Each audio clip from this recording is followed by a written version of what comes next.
Ready?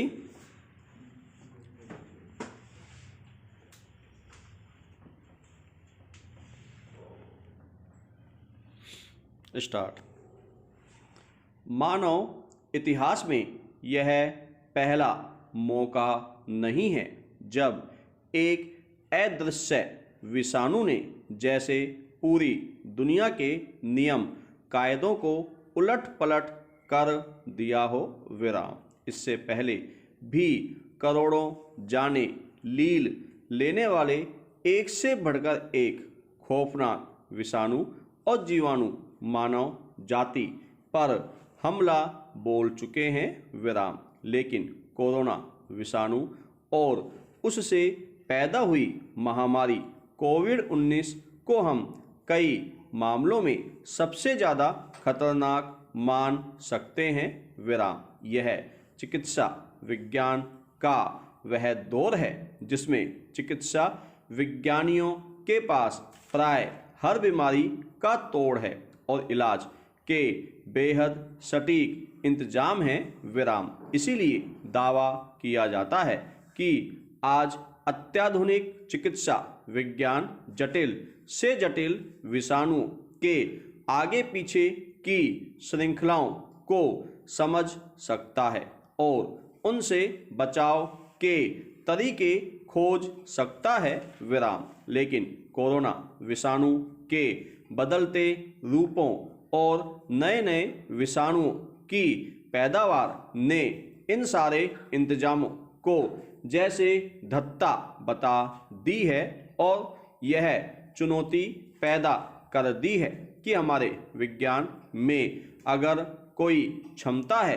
तो वह उन्हें रोक कर दिखाए। विराम। पैरा। इस चुनौती को ब्रिटेन के ताज़ा मामले से समझा जा सकता है। विराम। ऐसे वक्त में जब कोविड-19 महामारी पर काबू पाने की कोशिशों के तहत दुनिया भर में इसके टीकाकरण का काम शुरू होने को है, कोरोना विषाणु नए नए रूपों में सामने आ रहा है। विराम। पता चला है कि इस बदले स्वरूप की जानकारी पब्लिक हेल्थ इंग्लैंड के जीनोमिक सर्विलांस में मिली, जिसने 18 दिसंबर को नए रूप की गंभीरता पर ब्रिटिश सरकार को सूचित किया और सरकार ने अपनी खोज को उसी दिन विश्व स्वास्थ्य संगठन के हवाले कर दिया। विराम। कोरोना विषाणु की यह एक स्पेनिश किस्म है जिसने छुट्टियों पर निकले ब्रिटिशों को संक्रमित किया और वे इस विषाणु को अपने साथ कई जगहों पर ले गए। विराम। चूंकि कोरोना विषाणु की यह नई किस्म 70% ज़्यादा घातक और तेजी से फैलने वाली पाई गई है, इसलिए इसका पता चलते ही दुनिया के कई देशों ने ब्रिटेन से आने वाली उड़ानों पर रोक लगा दी। विराम। हैरान करने वाली बात कोरोना विषाणु में उत्परिवर्तन के कारण होने वाले तेजी से बदलाव हैं जो इसकी रोकथाम के लिए खोजी जा रही दवाओं, टीकों और इलाज पद्धतियों को सवालिया घेरे में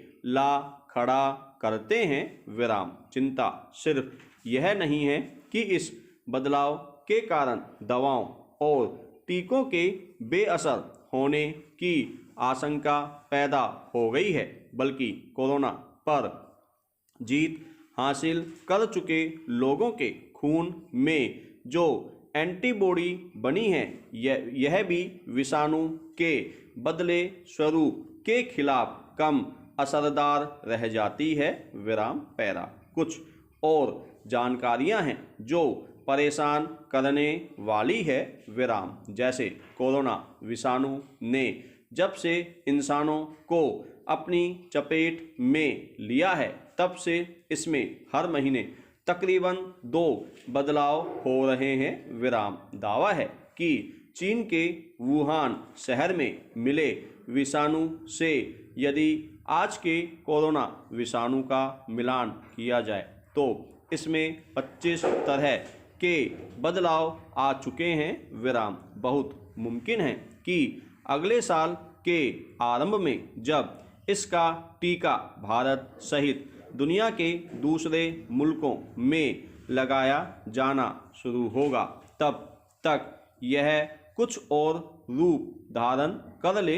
विराम। हालांकि चिकित्सा विज्ञानी आश्वस्त करते हैं कि टीकों का निर्माण इन उत्परिवर्तनों का अंदाजा लगाकर और विषाणु के खिलाफ शरीर की प्रतिरक्षा प्रणाली को दुरुस्त करने के हिसाब से किया जाता है। विराम। लेकिन बर्मिंघम विश्वविद्यालय के प्रोफेसर एलन मैकनली का कहना है कि बदलाव से जो नया विषाणु हमारे सामने आता है उसकी सच्चाई यह है कि हम उसके बारे में जैविक रूप से कुछ नहीं जानते। विराम। इसलिए उसके असर के बारे में अंदाजा लगा पाना और यह कहना कि टीका उसका इलाज है या यह विषाणु कोरोना की शुरुआती किस्म जितना ही खतरनाक है ठीक नहीं होगा। विराम। जाहिर है इससे टीकाकरण की सारी मुहिमों पर नया दबाव बनेगा क्योंकि अगर विषाणु फिर कोई रूप धारण कर लेता है तो इससे टीके में भी बदलाव करना जरूरी हो जाएगा। विराम। लेकिन विषाणु का उत्परिवर्तन पुराने विषाणुओं का फिर से सिर उठाना और नए अज्ञात विषाणुओं का अचानक हमला बोल देना एक ऐसी पहेली है जो हाल के 2-3 दशकों में पूरे चिकित्सा जगत के लिए रहस्यमय ढंग से सामने आई है। विराम।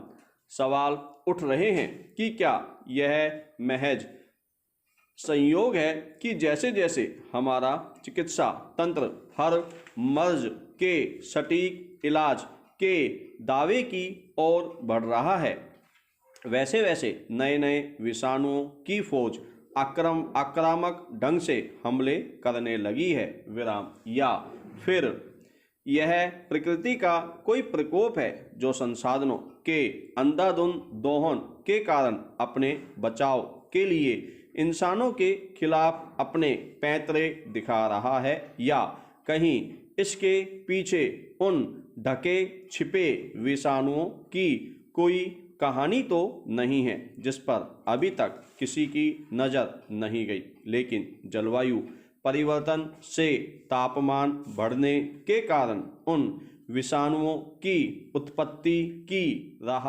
खुल गई है। विराम।